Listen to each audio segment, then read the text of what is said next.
Hey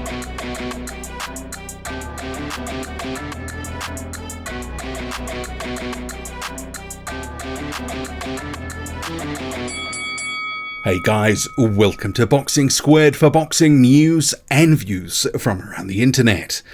Absolute decimation by Jared Anderson, dominance, statement performance against Jerry Forrest. We'll cover that first in this video and then move on to a couple of other heavyweight fights involving Damian Knyba, the Polish 6'7" heavyweight, and American prospect Jeremiah Milton. He'll be at the back end of the video. But an absolute dominating performance by Jared Anderson. I said ahead of this fight, he will want to go in there, put in a performance and make a statement against Forrest, who's fought some pretty good names in recent years. Arguably, he could have been a bit luckier and beaten the likes of Michael Hunter, even Zhang Jilei. He'd been down. He'd not been sort of taken out. He'd managed to go the distance with Hunter, Zhang, Franklin. Also, there was Carlos Takam and Kubrat Pulev. But in this one, not to be the case. Jared Anderson came out hot. He ate a couple of left hands early, and it did back him up momentarily, but he went to work and just put an absolute beating on Jerry Forrest, backed him up to the ropes, and just let his hands go. For the final minute or so, it felt like it was forever. He just absolutely unloaded on Forrest, who kept punching back, landed the odd counter, but he was really getting peppered. It was heavy weather, taking a pasting, and between rounds, the doctor had to assess Jerry Forrest. And you sort of thought, if Anderson can keep this up and just stay on Forrest, he can probably get the referee to jump in. And that's what happened. He had Forrest on the ropes, and Forrest was throwing less and less. And then you had Jared Anderson landing a shot that got Jerry Forrest to sort of stoop over to the waist, and the referee jumped in. So all over inside 2 rounds. Absolute devastation by Jared Anderson. No one has done that to Jerry Forrest in a long time. A long time ago, he was stopped by Gerald Washington in a couple of rounds, but he's got significantly better since then. So this performance is one that really turns heads. Jared Anderson again proves he's one on the rise and that he's going to be a handful against contenders. Jerry Forrest is a top 25 sort of guy, and he's just gone out there and laid waste to him. Sure, he took some shots, and that's got to be a bit of a concern that Anderson was so open to the left hand early, but he brushed it off and absolutely went through the gears and wiped Forrest out. Forrest didn't really know what had hit him, barely made it into the second round, and it's a statement from Jared Anderson. So 2023 shapes as a huge year for the young American heavyweight, who in my view, and I've said this before, he is the best heavyweight prospect at the moment. You've got the likes of Bakadir Jalalov, Justice Hooney that I think are behind him, but Anderson is certainly starting to separate himself. And, you know, in the next year or so, different fights that he will have, which will be a step up again inside the top 20 and then ultimately facing guys in the top 15, you know, he is going to be a handful.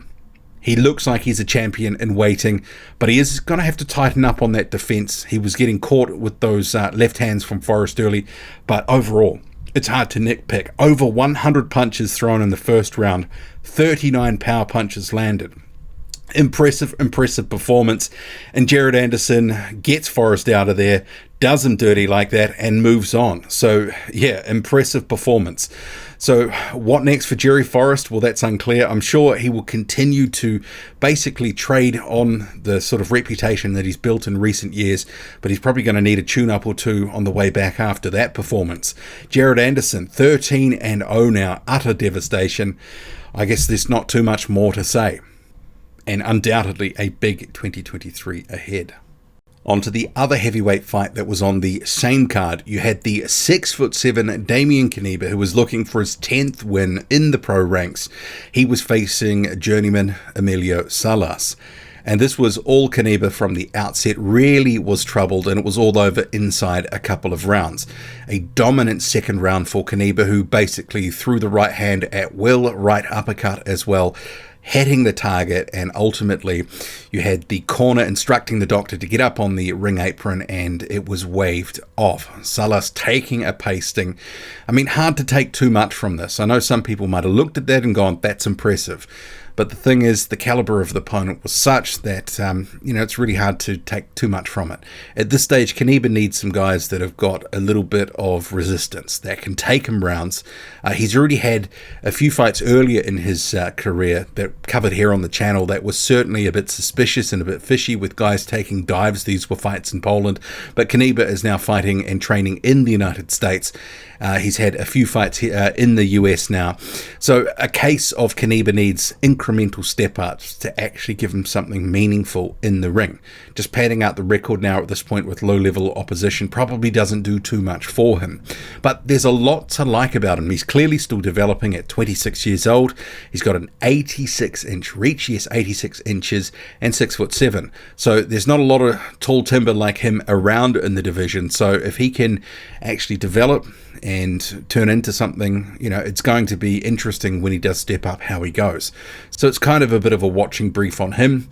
I don't think he's the most talented prospect out there, but he's one certainly to keep an eye on, because one thing is clear: they don't teach height, and 6'7" guys with an 86-inch reach, that's a rare commodity in the heavyweight division. Moving on to the final fight we're covering in this results video. So on the BLK Prime card, which featured Terrence Crawford on the undercard, you had Jeremiah Milton returning. He was looking for his 8th win as a pro. He was facing the 387-pound DeJuan Calloway. And you heard right, 387 pounds, not 287, 387 pounds.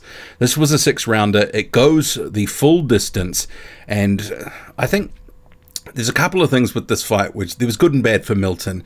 But if Calloway, who clearly had some decent skills, he was a good counterpuncher, snappy jab, was able to make Jeremiah Milton miss quite a bit, catch him with counters, and he was relatively defensively responsible. But because of the weight, he just wasn't able to get enough work away to stay in the fight. The scores 58-56 and 59-55 on two of the judges' scorecards.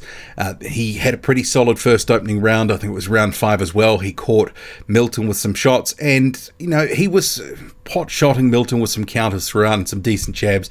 But ultimately you had Jeremiah Milton largely in control of the fight, looking to sort of make the fight. He was using his jab. He was trying to land a lot of headshots on DeJuan Calloway, possibly a bit too guilty of looking for the headshots and just headhunting, where there was a lot of body certainly that was open real estate for him to target, but just didn't really work too much to the body. But because Calloway was durable, he had something about him. He didn't just come to lay down, and he had a bit of a chin too. Should I say, actually, his head basically connected to his shoulder. There was no real neck. And he was keeping his chin tucked as well. So he was able to give Milton something to think about and make him work a little harder than he probably thought that he had to. He was hoping and expecting a knockout, but Calloway made it tough and made him work. And ultimately, it was the volume and activity that got Milton through. So he said after the fight he needs to go back to the gym and work on some things. And if Calloway had been, say, 300 pounds, I think we would have seen a very different sort of fight, because clearly he's got some skills. He just didn't have the mobility or the cardio, especially in the second half of the fight, to really keep himself competitive and in the running to win the fight. On one judge's scorecard, he took 2 rounds, but I guess it was the definition of a good learning fight for Jeremiah Milton. He actually got something from that. A game opponent who came there to fight, came there to win, just didn't have enough tools to sort of exploit the holes in Milton's game. And I think the jab from Milton, feints and also body work, those were things that were sort of missing at times. But overall, solid development fight. What do you make of it all? Drop a comment loud and often, hit like, hit subscribe, follow me on Twitter, boxing_squared. I'm out.